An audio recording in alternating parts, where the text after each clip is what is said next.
دے جاؤ گے، ذرا میری بھی سن لو۔ کیا کہتا تھا؟ گل گئے گلشن گئے جنگلی دتورے رہ گئے،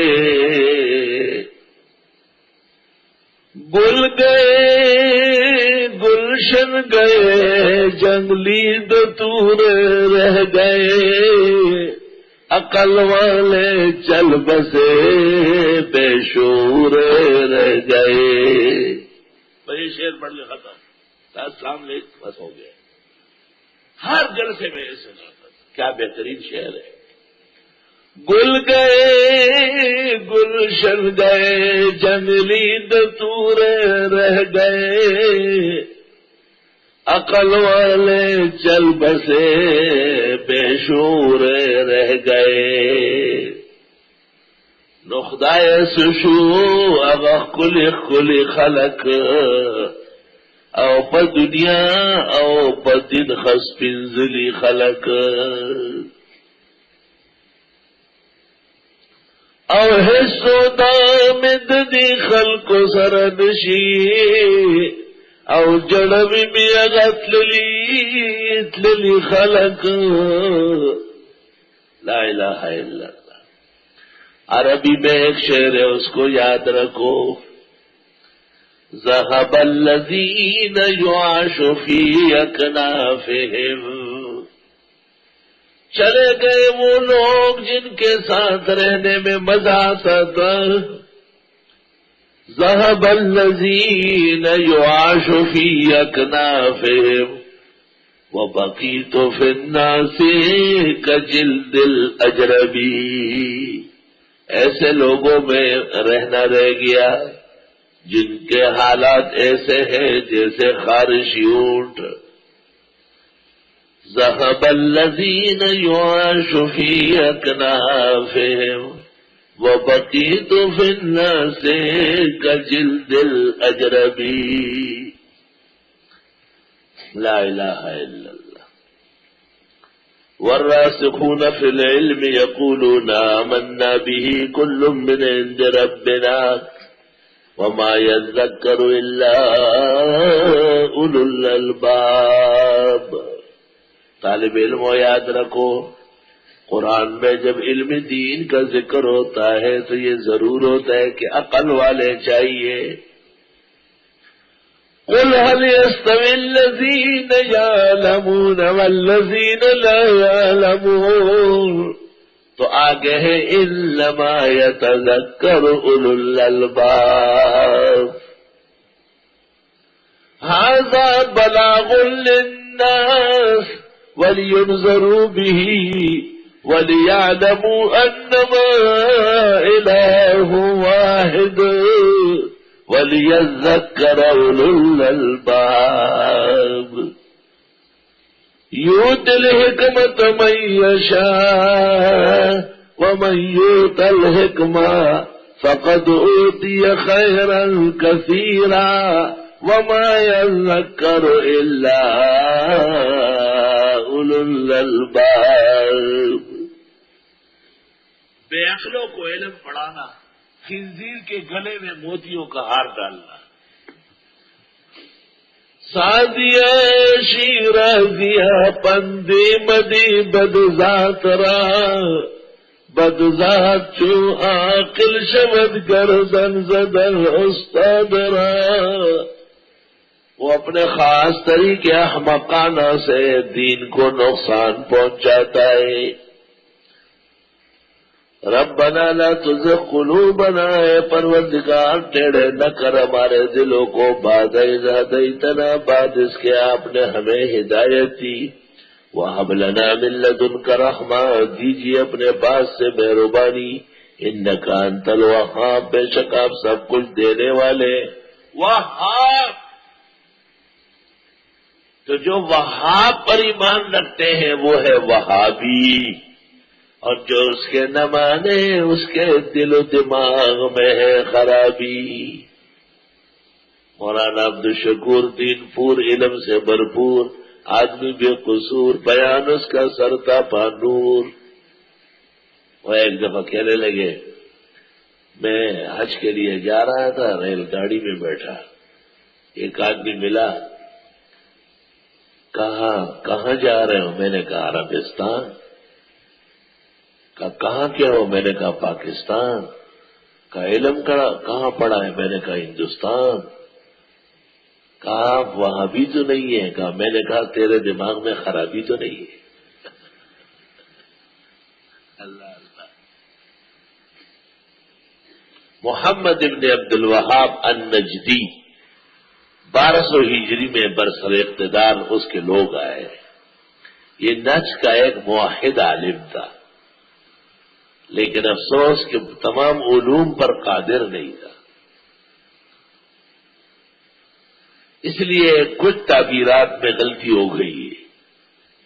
شیخ الاسلام مولانا حسین احمد مدنی نے اور امام الحسن انور شاہ کشمیری نے ان کا رد کیا ہے، اور ابن عابدین نے فتاوی شام کتاب البغات میں بھی ان کو برا بھلا کہا ہے۔ وہ اختلاف اپنی جگہ، لیکن اس زمانے کے بدعتیوں سے لاکھ درجے افضل مسلمان تھا۔ موجودہ زمانے کے الحکومہ السعودیہ النجدیہ، یہ جو فی الحقیقت الوہابیہ ہے، تنتسب الی محمد بن عبد الوہاب النجدی، ان کی طرف منسوب ہے۔ اب بھی شیخ الاسلام کا راج ہے، باقاعدہ جدے میں جس پہ شک ہو جائے نا، کیفا شیخ الاسلام ابن تیمیہ کیفا ہوا، جب آپ کہیں گے واللہ کانا عبقریا، خوش ہو جاتے ہیں۔ محمد بن عبد الوہاب النجدی الکانا شیخ الاسلام اس طرح سوالات کرتے ہیں، تو میں تو پہلے ہی کہتا ہوں کہ ان بدعتیوں سے تو لاکھ درجے افضل تھا، ان سے عمد میں خطا نہیں ہوئی ہے، سہو میں خطا ہوئی۔ طلبہ تفصیلات کے لیے ایک کتاب دیکھے، اس کا نام ہے لمعۃ الشہاب، لمعۃ الشہاب بترجمت ابن عبد الوہاب۔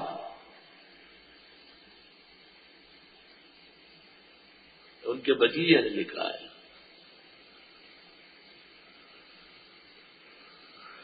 ہمارے ملک کے جو لوگ ہیں یہ بے خبر ہیں۔ احمد رضا خان صاحب نے لکھا ہے کہ میرے پاس ایک شخص آیا، اس نام پوچھا تو کہا عبد الوہاب کا، اس نام سے میں ڈر جاتا ہوں، کہ وہ پیغمبر کا نام کے ساتھ درود نہیں پڑتا تھا، میں کہتا تھا وہ نہیں مانتا تھا۔ ان کا یہ خیال ہے کہ وہ نجد کا عالم عبد الوہاب تھا، حالانکہ عبد الوہاب جو تھا وہ خان صاحب کا عام مسلک تھا۔ اصل تحریک کا محرر جو ہے وہ کون ہے؟ محمد ابن عبد الوہاب النجدی۔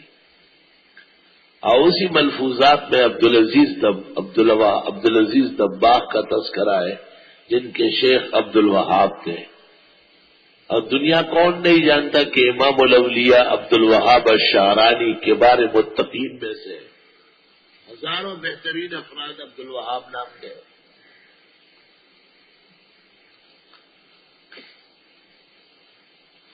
تو اتنے بڑے بڑے لکھے پڑے لوگ بھی ابن عبد الوہاب کو پہچانتے نہیں تھے، ویسے ہی ان کا رد کرتے تھے۔ ہاں جی، حضرت اقدس امام الحسن مولانا انور شاہ نے فیض الباری جلد اول صفحہ 170 171 پر لکھا ہے، اما محمد بن عبد الوہاب النجدی فکان رجلا بلیدا قلیل العلم يتسارع إلى تكفير المؤمنين ولا ينبغي أن يقتحم في هذا الوادي إلا من كان عارفا متقنا بوجوه الكفر وأسبابه۔ ابن عبد الوہاب نجدی پر شاہ صاحب نے دو اعتراض کیے، ایک تو یہ کہ کن ذہن تھا، اور دوسرا یہ کہ اطلاع کم تھی۔ جب آدمی کا حافظہ پورا نہ ہو، مطالعہ ٹھیک نہ ہو، اصلاح کرتا ہو، تو اندیشہ تو ہے کہ حرام کو حلال، حلال کو حرام کا ہے، معروف کو منکر، منکر کو معروف کر دے۔ کہتے ہیں کہ علماء حق کی توجہ سے عرب کا ایک وزیر تھا شیخ عبد الواسع، وہ محمد ابن عبد الوہاب النجدی کا پڑپوتا تھا۔ اس نے فیض الباری شائع کی، سرکاری خرچے پہ چھپوا کے علماء کو تقسیم کرتا تھا۔ ہمیں بھی ایک نسخہ وہاں کا ملا ہے۔ تو یہ جو ٹاپچیر ہے نا، مینڈکخور، چپکلی کے اچار کھانے والے، یہ نماز میں آمین کے نام پر دھماکہ کرنے والے، ان کو بڑے جو ہے نا پیٹ میں اور کلیجی میں بہت درد شروع ہو گیا۔ یہ امام الاثر مولانا انور شاہ جیسے راسخ حنفی اس کی شرح بخاری عرب تقسیم کرتے ہیں، تو انہوں نے ایک وفد بنایا اور شیخ عبد الواسع وزیر مذہبی امور سے ملاقات کی۔ علماء مشہور واقعہ ہے، اور ان کو کہا کہ یہ کتاب آپ نے شائع کی، اس میں آپ کے دادا کے لیے یہ الفاظ لکھے ہیں۔ کہتے شیخ عبد الواسع کرسی پر ایسے لیٹا ہوا تھا تو کہنے لگا کتاب کیف ہوا، کتاب کیف ہوا، ویسے کتاب کیسی ہے؟ اللہ، ان کے منہ سے نکلا اجود واللہ شیخ کوائس لو لم تکن فی هذه العبارہ۔ اس نے ایسے لیٹا کتاب کیف ہوا، کتاب، عرب ایسی باتیں کرتے ہیں۔ تو انہوں نے کہا کتاب بہت بیش بہا ہے، کاش کہ ابن عبد الوہاب کو برا بلا نہ کہتے۔ تو وہ ایسا بیٹھ گیا۔ اس نے کہا ان کان جدی ہکذا کما کتب الشیخ انور فکان علیہ ان یبین فلہ اجر ان شاء اللہ، ولو لم يكن جدی ہکذا فکل من جاء بهذه العبارة يطالعها بالدراية ولا يتسلم لشيخ انور بل يتسلم لجد جدنا، هكذا علم، هكذا علم شریف، هكذا۔ یہ گھبرا گئے صاحب، اس نے قلم سے ایسے دائرہ کھینچا، هذه العبارة ان كان صحيحة وجدي كان هكذا فكان فريضة الدينية على الشيخ انور ان يبينها للأمة، هذا من مناسب الأئمة، ولو لم يكن هكذا وظلم أو افترى عليه بهذه العبارة فكل من يأتي به هو يدري ويتاليها بالدراية، ولكن اتبعوا الكتاب ألف بآخر، کتاب 10,00,000 اور چھپو، صرف ایک عبارت کی وجہ سے کتاب واپس کر رہے ہو۔ عبد الواسع نے کہا اتنا ظلم کر رہے ہو تم، یہ تو ہے ہی ظالم، جو قیمہ کی جگہ مینڈک اور جو کیری کی جگہ چھپکلی کھائے اچار میں، ان میں عقل و اخلاق کہاں سے آئیں گے؟ یہ ایسا ناکارہ فرقہ ہے شاہ صاحب۔ اب بھی وہ کتاب وہاں چھپ گئی ہے، یا خدا ہے، اس وقت بھی کتاب فیض الباری مکہ میں چھپ رہی۔ ابھی میں کیا تھا، بہت دوڑ لگائی اس آدمی نے کہ آپ کو نسخہ دے دیتے۔ یہ کرامات ہے اہل حق کی۔ اے پروردگار ٹیڑے نہ فرما ہمارے دلوں کو، بعد اس کے کہ آپ نے ہمیں ہدایت دی، اور دیجیے ہم کو اپنے پاس سے رحمت و مہربانی، بے شک آپ سب کچھ دینے والے ہیں، الوہاب، خیر و حسنات دینے والا۔ ربنا انک جامع الناس لیوم لا ریب فیہ، اے پروردگار آپ اکٹھے کرنے والے لوگوں کو اس دن میں جس کے آنے میں شک نہیں۔ سورۃ بقرہ میں قرآن کریم کے لیے تھا لا ریب فیہ، اور کتاب کی طرح آخرت کا ایمان بھی ضروری ہے نا، تو یہاں آخرت کے لیے کہا لا ریب فیہ۔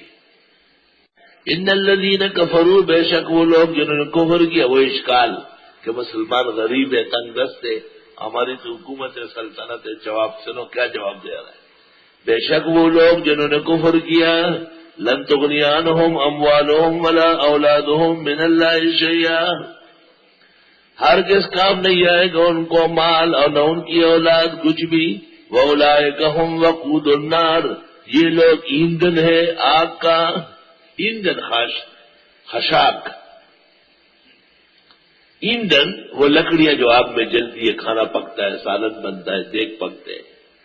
کذاب آل فرعون، ان کی حالت مانند فرعونیوں کی ہے. والذین من قبلہم، اور ان سے پہلوں کی، جیسے نمرود، یہ بھی بڑے مالدار حکومت والے تھے. تو نمرود ابراہیم علیہ السلام کے مقابلے میں کامیاب ہوا، اور فرعون موسیٰ علیہ السلام جیسے صعلوک کے مقابلے میں کامیاب ہوا. کذبوا بآیاتنا، انہوں نے تکذیب کی ہماری آیتوں کی. فأخذهم اللہ بذنوبہم، بس آن پکڑا ان کو اللہ نے ان کے گناہوں کے مارے. واللہ شدید العقاب، اور اللہ سخت عذاب دینے والے ہیں. قل للذین کفروا، آپ فرمائے ان لوگوں سے جو کافر ہیں، ستغلبون، عن قریب تم مغلوب ہوں گے. کہہ دو امریکہ اور برطانیہ اور نیٹو سے، عن قریب تم دبا کے وہاں سے بھاگو گے. قل للذین کفروا ستغلبون، عن قریب تم مغلوب کر دیے جاؤ گے. یہ بشارات ہے. وَتُحْشَرُونَ إِلَى جَهَنَّمَ، ابھی ہمارے صدر پاکستان زرداری صاحب نے یہ ایک حق بات باہر ملک دورے پہ جا کے کہی کہ طالبان طاقت کا غلط اندازہ لگایا گیا ہے، اور آج بھی ان کے مخالفین کو شکست ہے اور آئندہ بھی شکست رہے گی. امریکہ نے اپنے گھمنڈ میں، برطانیہ نے اپنے غرور میں، اور نیٹو نے اپنے شیطان و شرارتی ہونے کی وجہ سے ہمارے صدر پاکستان کا یہ فارمولہ مسترد کیا. لیکن میں صدر پاکستان کو خراج تحسین پیش کرتا ہوں درس قرآن میں کہ یہ ایک حق بات آپ نے جا کے کہی ہے. خدا چاہے تو شاید اس وجہ سے تیری حکومت کی تکلیفیں دور ہو جائیں. جا کے صاف کہا کہ یہ جماعت ختم ہونے والی نہیں ہے، یہ رہے گی اور تم ختم ہو جاؤ گے. کیوں ہمیں اپنے ساتھ ڈبو رہے ہو؟ ہم تو ڈوبے ہیں صنم، تم کو بھی لے ڈوبے. اب باقی جو لوگ صدر پاکستان کی اکی بکی کرتے ہیں وہ ان کے ساتھ ویسے حسد کینہ اور بغض میں اتر آئے ہیں. حقیقت یہ ہے کہ ایک مسلمان آدمی ہے اور اس نے بڑے عمیق نگاہ سے دیکھا ہے، اور حقیقت یہ ہے کہ وہ سمجھ چکا ہے کہ یہ پاکستان اور اسلام دونوں کے لیے مضر ہے. امریکہ، برطانیہ اور نیٹو کا ساتھ دینا، لیکن پاکستان شکنجے میں ہے. دعا فرمائے ہمارے بزرگوں کی قربانیوں سے بننے والا یہ ملک اللہ ان ظالموں کی گرفت سے جلدی باہر نکالے.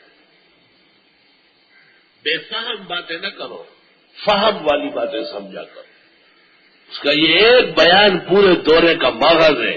خدا کی قسم میرے پاس پیسے ہوتے، میں اس کو کہتا کہ یہ دورہ تم نے جتنے خرچے کا کیا وہ میری طرف سے لے لو. جا کے ان کے گھر پر، ان کے ایوانوں میں، ان کے درباروں میں کہا کہ یہ لڑائی ختم کر لو اور ان کو آزادی دے دو، اور تم ان کے مقابلے میں آج بھی ذلیل و خوار ہو اور آئندہ بھی شکست کھا کے پیٹ کے باغ ہو گئے. تو ہمیں کیوں؟ تم تو بھاگ کے امریکہ برطانیہ آ جاؤ گے، ہم کہاں جائیں گے؟ ہم تو وہی ان کے پڑوسی ہیں. انشاءاللہ تعالی وہاں کے مسلمانوں سے پاکستان اور یہاں کے لوگوں کو کوئی خطرہ نہیں، وہ امن کے شاہ سوار ہے. چونکہ امریکہ نے اپنے آپ کو شیطان عالمی بنایا تھا، اللہ نے غریب اور کمزور قوم کے ذریعے ان کی ناکوں میں نکیل ڈلایا ہے. اللہ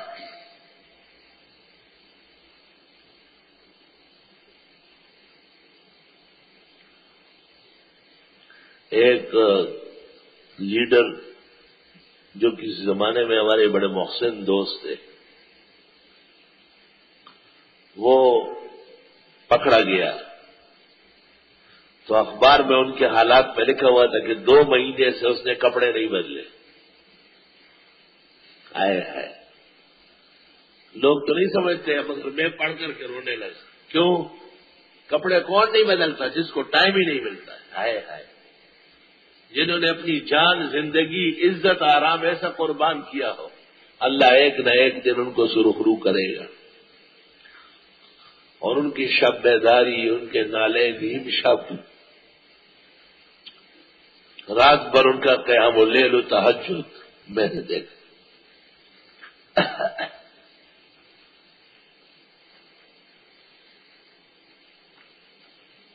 جس زمانے میں احوال اچھے تھے ہم ان کے مہمان تھے۔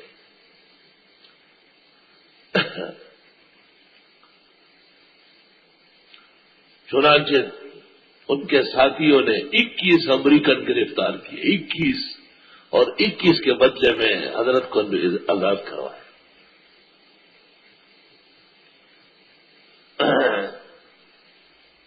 تو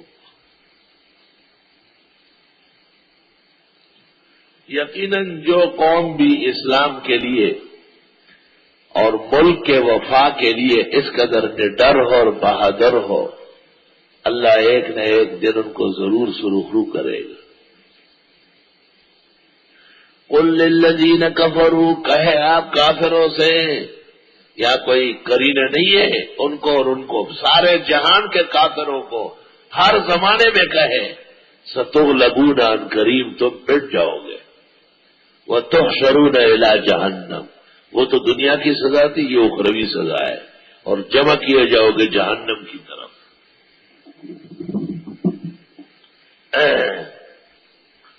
وبئس المہاد، اور وہ ناکارہ بچونا ہے۔ قد کان لکم آیۃ فی فئتین، تمہارے لیے عبرت تو رہی ہے دو گروہوں میں، التقطا، جو آمنے سامنے ہوئے، تو فئۃ تقاتل فی سبیل اللہ، ایک جماعت قتال کر رہی تھی رائے خدا میں، وأخرى کافرۃ، دوسری جماعت کافر تھی، یرونہم مثلیہم، جو دیکھ رہے تھے ان کو دو چند، رائے العین، کھلی آنکھوں سے، واللہ یؤید بنصرہ من یشاء، اور اللہ مضبوط فرماتے مدد دے کر جس کو چاہے، ان فی ذلک لعبرۃ لأولی الابصار، بے شک اس میں عبرت ہے عقل آنکھوں والوں کے لیے، سمجھداروں کے لیے۔ غزوہ بدر میں مسلمان بہت تھوڑے تھے، 313 تھے، اور کفار 1000 سے زیادہ تھے۔ تو مسلمانوں کو عجیب خواب آیا، ان کو کفار تھوڑے نظر آئے، دوسری زیادہ ہے، وَيُقَلِّلُكُمْ فِي أَعْيُنِهِمْ، تو مسلمانوں کا یہ کیا ہے، ایک ہی جھٹکے میں بھاگے، اور جس انگریز نے اس پر فلم بنائی، آفرین اس عالم پر، اس کی صلاحیت پر، جس نے اس فلم ساز کو کیا ہدایات دی ہے۔ ایک پردہ ہے وہ ہل رہا ہے، کہتے ہیں اس کے آگے رسول اکرم تشریف فرمائے، ہدایات دے رہے ہیں، اور پردے سے اس طرح خوبصورت جماعت ہے، اکثر ہو کے سفید کپڑے ہیں، سفید جھنڈے ہیں، بعض کے ہاتھوں میں تبلے بھی ہیں۔ وہ فلم ساز انگریز لکھتا ہے کہ یہ صحابہ رسول ہے، پھر اچانک دیکھتے ایک لشکر جرار آیا، کہتے یہ ابو جہل کی سربراہی میں مشرکین پہنچ گئے، اور پھر وہ فلم ساز لکھ رہا ہے کہ اس وقت رن شروع ہو گئے، گھمسان کی لڑائی، خدا کی قسم چند لمحوں میں صرف صحابہ میدان میں ہیں اور مشرکین کی لاشیں پڑی ہے، اور ادھر ادھر صحابہ کرام مشرکین کو رسیوں سے باندھ رہے، باقی سب بھاگ گئے۔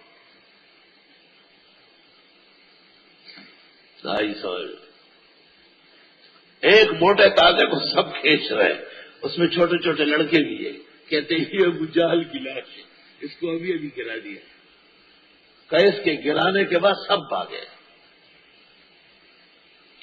اللہ اکبر۔ میں نے سنا ہے کہ جس نے غزوہ بدر کی فلم بنائی ہے وہ مسلمان ہو چکا ہے،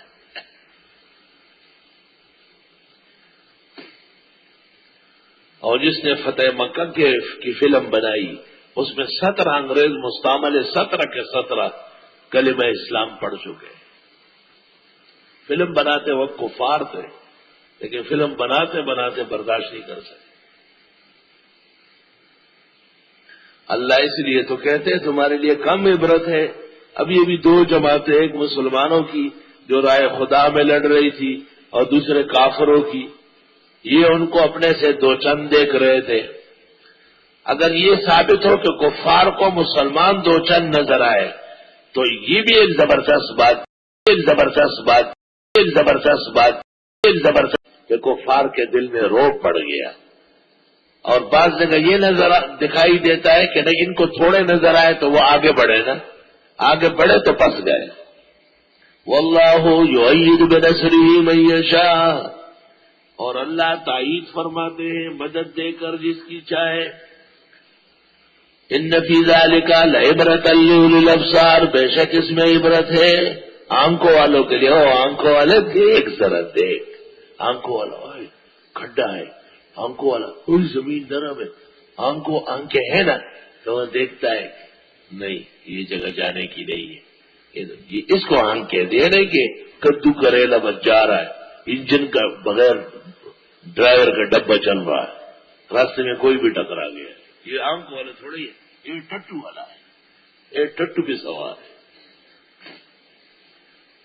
ذرا آنکھوں سے کام لو، اپنے اخلاق اپنے کردار بنانے کی کوشش کرو اور نیکیاں اور حسنات چمٹاؤ اپنے ساتھ. محنت تو کرنی پڑے گی ورنہ یہ حال ہوگا. زین للناس، خوبصورت دکھایا گیا لوگوں کو، حب الشہوات، شہوتوں کی محبت. شہوت تو ایک لمحے کی چیز ہے، پھر تو ہمیشہ شرمندگی اور پسماندگی ہوتی ہے.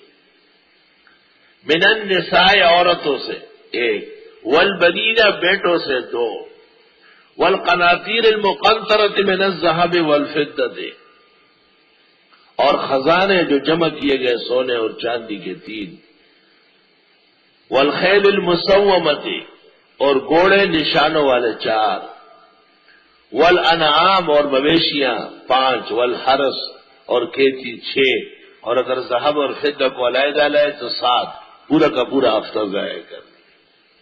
ذالک متاع الحیات الدنیا، یہ سامان ہے زندگی کی، دنیا کی زندگی کا. واللہ عنده حسن المآب، اور اللہ کے پاس بہترین ٹھکانہ ہے. قل اعنبئکم بخیر من ذالکم، آپ کہیے آیا بتا دوں تم کو بہتر تمہارے اس سے، للذین اتقوا، اللہ سے ڈرنے والوں کے لیے، عند ربہم، رب کے ہاں کیا چیز بہتر ہے؟ جنات، جنتیں، وہ عورتوں سے، بیٹوں سے، سونے اور چاندی کے ڈھیر سے، قیمتی گھوڑوں سے، مویشی اور کھیتیوں سے. یہ سب چیزیں ختم ہو جائے گی. ہم ہے چستچو میں بغزنت، بخت و تخت و امر و نہی و گیر و دار. شیخ سعدی علیہ الرحمت کہتے یہ چیزیں نہیں رہے گی لیکن جنت ہمیشہ رہے گی. اللہ تعالیٰ اپنے فضل و احسان سے نصیب فرمائے. جنات، جنت، تجری من تحت الانہار، کہ بہے گی اس کے نیچے نہریں. 4 نہریں ہیں، پانی کی نہر، دودھ کی نہر، شہد کی نہر، شراب کی نہر.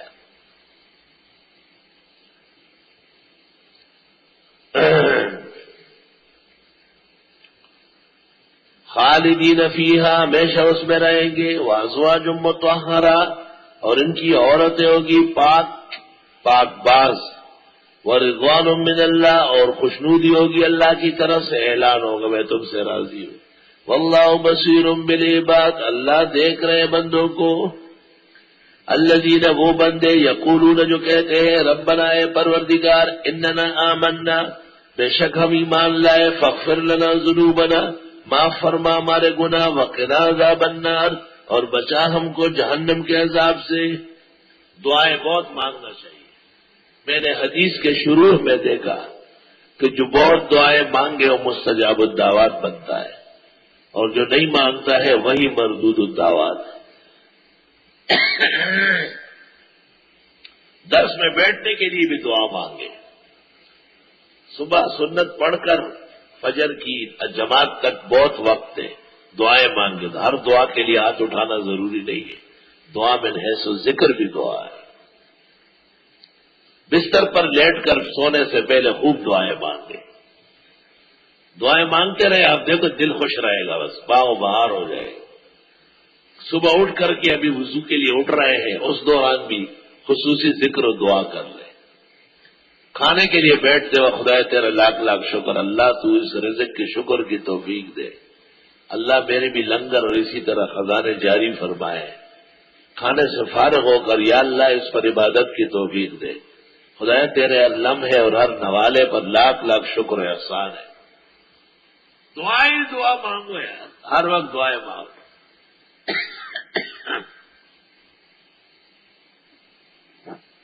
جو دعائیں بہت مانگے گا اس کی چلے گی، جو نہیں مانگتا ہے اس کو کوئی پہچانے گا بھی نہیں۔ الصابرین، یہ اللہ کے دین پر جمنے والے، والصادقین، سچ بولنے والے، والقانتین، تابعداری کرنے والے، والمنفقین، خرچ کرنے والے، والمستغفرین، استغفار کرنے والے، بالاسحار، سحری کے وقت۔ سحری کے وقت بہترین عمل استغفار۔ استغفر اللہ الذی لا الہ الا هو الحی القیوم واتوب الیہ، استغفر اللہ ربی من کل ذنب واتوب الیہ، استغفر اللہ ربی، استغفر اللہ ربی، سینکڑوں ہزاروں مرتبہ پڑھو۔ سحری میں اٹھ کر کے تہجد اور نفلیں پڑھنا ضروری نہیں ہے۔ الگ تحقیق رمضان شریف میں چونکہ وطر با جماعت ہوتی ہے اس لیے قیام اللیل اور تہجد منع ہے۔ مولوی عوام سے ڈرتے ہیں، بول نہیں سکتے۔ فیض الباری جلد 2 صفحہ 420۔ اگر رمضان المبارک میں قیام اللیل یا تہجد کی گنجائش ہوتی کبھی بھی وطر جماعت سے نہ پڑھاتے۔ سارا سال 11 مہینے ہم وطر جماعت سے پڑھتے ہیں کیا؟ کوئی پڑھ کے تو دکھائے، نہیں پڑھ سکتے۔ حرام ناجائز بدعت کا عمل ہوگا، مگر رمضان المبارک میں وطر با جماعت نہ پڑھنا، اگرچہ متہجد کو اجازت قاضی خان نے دی لیکن پسندیدہ نہیں ہے۔ وطر پڑھو جماعت سے۔ قیام اللیل و تہجد ہو گیا نا، یہ 20 رکعت کیا چیز تھی؟ 8 رکعت قیام اللیل اور 12 رکعت تہجد۔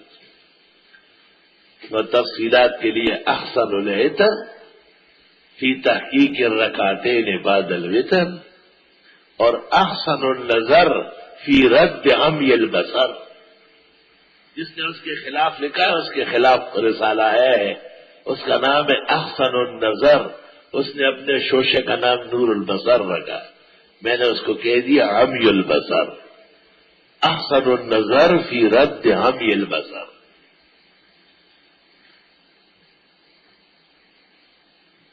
پیغمبر کی اصح فی الباب حدیث ہے، اجعلوا آخر صلاتکم باللیل وترا، بس یہ حدیث یاد رکھو۔ آپ جب رات کو اٹھے نا، وتر پڑھ چکے ہیں، 2 رکعت 4 رکعت پڑھیں گے تو آپ کہیں یہ 2 رکعت 4 رکعت رسول اللہ صلی اللہ علیہ وسلم کی اس حدیث کے خلاف پڑھتا ہوں، شاباش۔ پھر 2 رکعت پڑھے اور پھر کہے رسول اللہ صلی اللہ علیہ وسلم نے منع کیا ہے لیکن خدایا میں تجھے نہیں شیطان کو خوش کرنے کے لیے پڑھتا ہوں، اللہ اکبر، شاباش۔ اور رکعتین بعد الوتر کی شکل کو تو دیکھو، اس کی شکلیں نظر آتی ہے بری۔ جو نہیں جانتے وہ معاف ہے۔ بعض علماء دین کہتے ہیں کہ جواز تو ہے، صرف بہتر نہیں ہے۔ میں حیران ہوں ان کی اس بات پر، جب بہتر نہیں ہے تو اجر کہاں ملے گا؟ نفس جواز منہیان ہو پر اجر کہاں ملے گا؟ دیکھیے شرح عمدۃ الرعایا لمولانا عبدالحی اللکھنوی،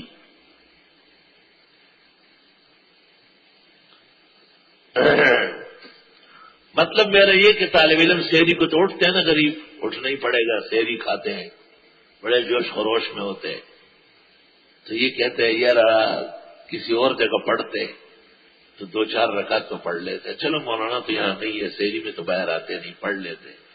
تو دونوں باتوں کا ایک جواب ہے کہ تمہیں یہ کرتے ہوئے شرم اور حیا ہونا چاہیے، تم مجھ سے استفادہ کرنے آئے ہو، میں تمہارا شیخ و استاد ہوں، میں کہتا ہوں کہ پوری امت کا اس پر اتفاق ہے کہ وتر پڑھنے کے بعد کوئی نفل نہیں پڑھ سکتا، آپ پڑھتے ہوئے پوری امت کا مقابلہ کرتے ہیں، حدیث و سنت اور فقہ کا خون کر رہا ہے، استاذ کے ساتھ دغا کر رہے ہیں، بے ادبی کر رہا ہے۔ کرو یہ تمہارا جی چاہے۔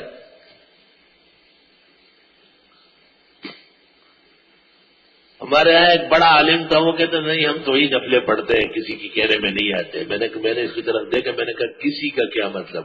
رسول کریم صلی اللہ علیہ وسلم کے کہنے میں بھی نہیں آ رہے ہو تو نفلیں کائے کے لیے پڑھ رہا ہو؟ ابو جہل فرعون کی نفلیں ہوتی تھی کیا؟ کیسے کہتے ہو کسی کے کہنے میں؟ کیا مطلب ہے آپ کا؟ یہ میری تحقیق ہے، لا حول ولا قوت، میری تحقیق کا کوئی معنی ہی نہیں ہے، اس پر عمل کرنے کی ضرورت ہی نہیں ہے۔ میں کہتا ہوں یہ حدیث کافی ہے، اجعلوا آخر صلاتکم باللیل وطرا، رات کی عبادات میں وطر کو آخری رہنے دو۔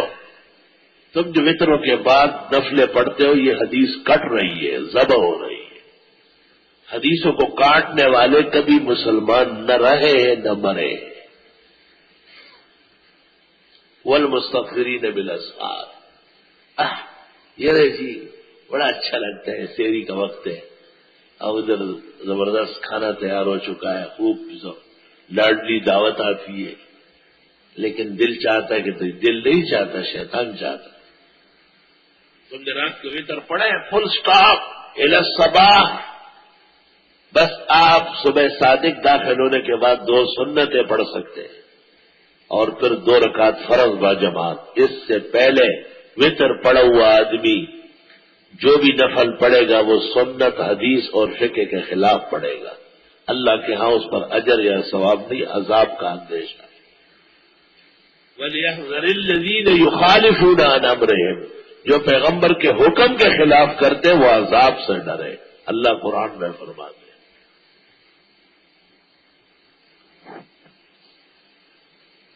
جو تمہیں کہے کہ نہیں گنجائش ہے، اس سے کر شرم نہیں آتی ان روایات سے جن کو موضوع، مکذوب، ضعاف کہا ہے، اور وہ فعلی روایات ہیں۔ قولی حدیث پورے جہان میں ایک نہیں ہے، ایک، پوری دنیا اسلام میں کوئی روایت قولی نہیں ہے۔ قول کا جواب قول ہوتا ہے، قول کا جواب فعل نہیں ہوتا، لأن الفعل يحتمل التخصیص والتعویل۔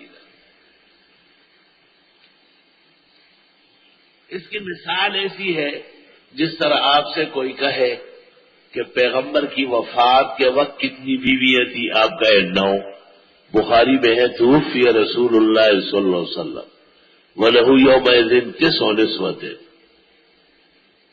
پھر آپ سے پوچھے کہ آپ کیوں کہتے ہیں کہ 4 سے زیادہ جمع نہیں کر سکتے، پیغمبر کی تو 9 تھی، تو آپ جواب میں یہ کہتے ہیں نا کہ حکم ہے فَانْكِحُوا مَا طَابَ لَكُم مِّنَ النِّسَاءِ مَثْنَىٰ وَثُلَاثَ وَرُبَاعَ۔ تو وہ کہے گئے اس آیت کی تو 17 تفسیریں ہیں، اس سے تو 37 بھی نکلی۔ تو پھر آپ کہتے ہیں حدیث بخاری و مسلم میں کہ 4 سے زیادہ نہ رکھے ایک وقت میں، اور ابن مغیلان کی 10 تھی، آپ نے کہا ابن مغیلان 4 اختیار کرو باقی چھوڑ دو۔ وہی ابن مغیلان کہتے ہیں میں گھر آیا جیسے قیامت قائم ہو چکی، 10 کے 10 بیویاں میری محبوبیں تھی، لیکن اللہ کے رسول کا حکم آیا ہے کہ میں نے 6 علیحدہ کیے اور 4 رکھ لیے۔ ابن مغیلان نے نبی کو نہیں کہا کہ آپ کی تو 17 ہے، 11 تک جمع کر چکے ہو، فوت ہو رہے ہو پھر بھی 9 موجود ہے۔ ان کو پتا تھا کہ یہ فعل نبی کا ہے، یہ امت کے لیے قول کے مقابلے میں حجت نہیں، اور آپ کا یہ کہنا کہ 4 رکھو باقی نکالو یہ قول ہے۔ اجعلوا آخر صلاتکم باللیل وطرا، یہ قول ہے، نص سے صریح ہے، نص سے قطعی ہے، اور 2 پڑھے ہو، آگے پڑھے ہو، پیچھے پڑھے ہو، پہلے پڑھے ہو، بعد میں پڑھے ہو، اتنا ہوگا یہ پڑھا، یہ سب روایت ضعیف ہے، موضوع منکر ہے۔ مولانا انور شاہ صاحب نے کشف الستر میں لکھا ہے بعد الوتر قبل الوتر لأن بعد الوتر منہی عنہ، وتروں کے بعد تو منع ہے، تو وہ کیسے ہو سکتا؟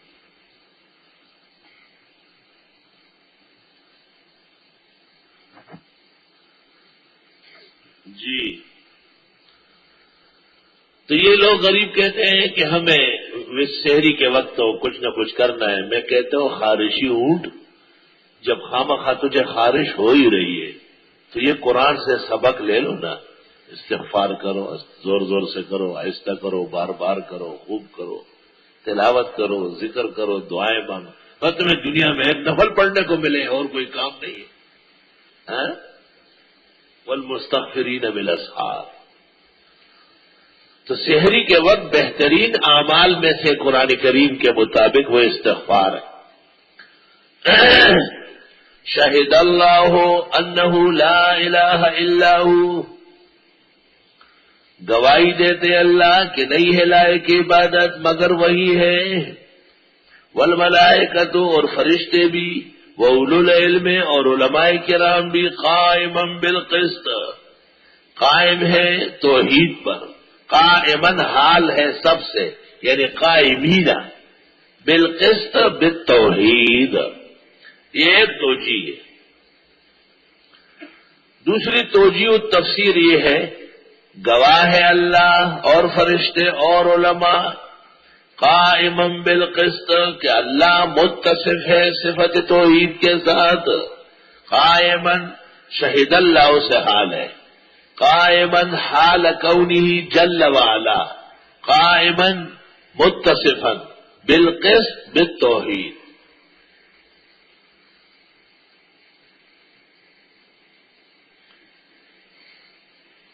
اللہ تعالیٰ نے فرشتوں کو اور علماء کو اپنے ساتھ ملایا ہے کہ ہم سب مل کر ایک ہی اعلان کرتے ہیں کہ میرا کوئی شریک نہیں، مسئلہ توحید میں چھوٹا بھی بڑے کا ساتھ دے سکتا ہے۔ ایک بات کہتا ہوں ذرا ناراض نہ ہو، ایک عوام ہے لیکن توحید میں پکا ہے، بڑا داڑیل ہے، بڑا پگڑ باندھا ہوا ہے، لیکن ککڑ شرک کا لت پت گند میں کوئی گلا سڑا ہے، ہر طرف شرک سے لت پت گندا ہے، اس کو کیا کرنا ہے؟ وہ عوام جو توحید کے عقیدے پہ قائم ہے وہ آیت کا مصداق ہے، اور وہ الو ماں، علماء تو نہیں ہو سکتے، الو ماں جو شرک اور بدعت کے پجاری ہے وہ ساکت ہے، خام مال ہے، دفنانے کے قابل ہے، وہ الو ماں۔ شہد اللہ انہ لا الہ الا ہو، اللہ تعالی گواہی دیتے ہیں، اللہ اکبر۔ ظاہر ہے یہ وہی ہے جو اللہ نے نازل فرمائی، والملائکۃ وَأُولُو الْعِلْمِ اور فرشتے اور علماء، یہ نقل ہے، دلیل نقلی، اور قائما بالقسط یہ دلیل عقلی، وحی نقلی عقلی تینوں دلائل قائم کر کے اعلان پھر کر رہے ہیں، لا الہ الا ہو، یہ شہد اللہ انہ لا الہ الا ہو، اور اسی آیت میں پھر لا الہ الا ہو العزیز الحکیم، وہی غالب اور حکمت والے ہیں۔ تو جو علماء اور جو عوام توحید کے عقیدے میں پختہ ہے وہ اللہ کیا پسندیدہ بندے ہیں۔ توحید کس کو کہتے ہیں؟ ان الدین عند اللہ الاسلام، بے شک دین اللہ کے ہاں اسلام ہے، اور اسلام نام توحید کا ہے۔ توحید کو اگر صحیح معنوں میں ادا کرے تو اس سے بنے گا دینی اسلام۔ تو نتیجہ یہ نکلا کہ جو توحید نہیں مانتے یا توحید پر نہیں ہے، شرک کے مرتکب ہے، وہ دینی اسلام پر ہے ہی نہیں، وہ کسی اور دین کے پجاری۔ یہ حاصل نکلا آیت کا، ان الدین عند اللہ الاسلام، بے شک دین اللہ کے ہاں خالص اسلام ہے۔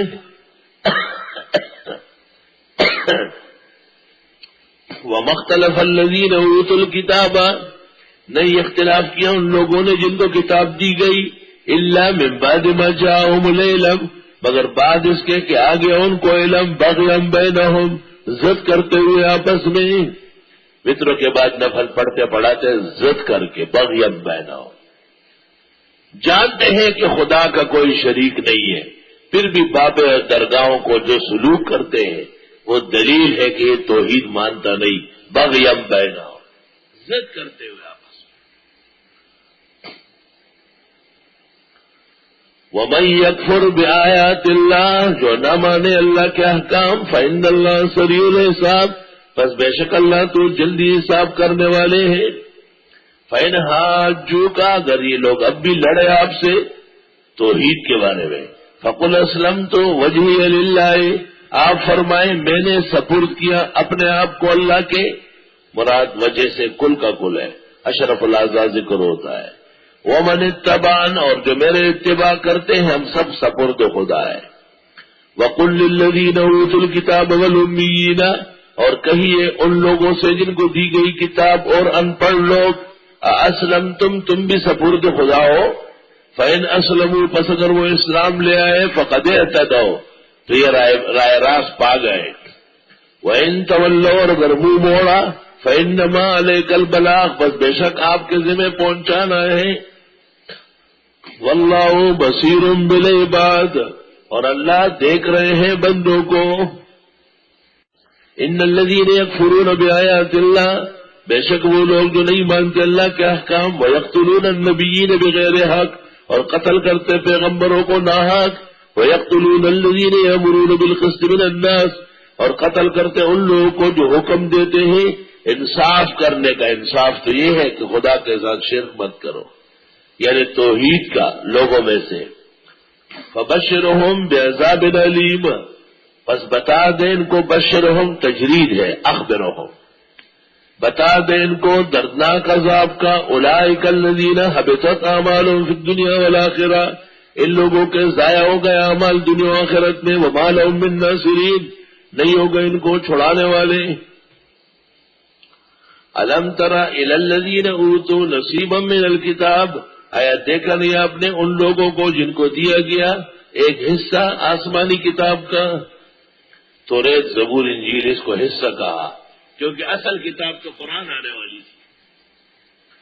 یدعون الی کتاب اللہ، ان کو دعوت دی جاتی ہے اللہ کی کتاب کی طرف، لیحکم بینہم، کہ فیصلہ ہو ان کے درمیان، ثم تولی فریق منہم، پھر منہ موڑنے لگے ایک گروہ ان میں، وہم معرضون، اور وہ واقعی انحراف کرنے والے ہیں۔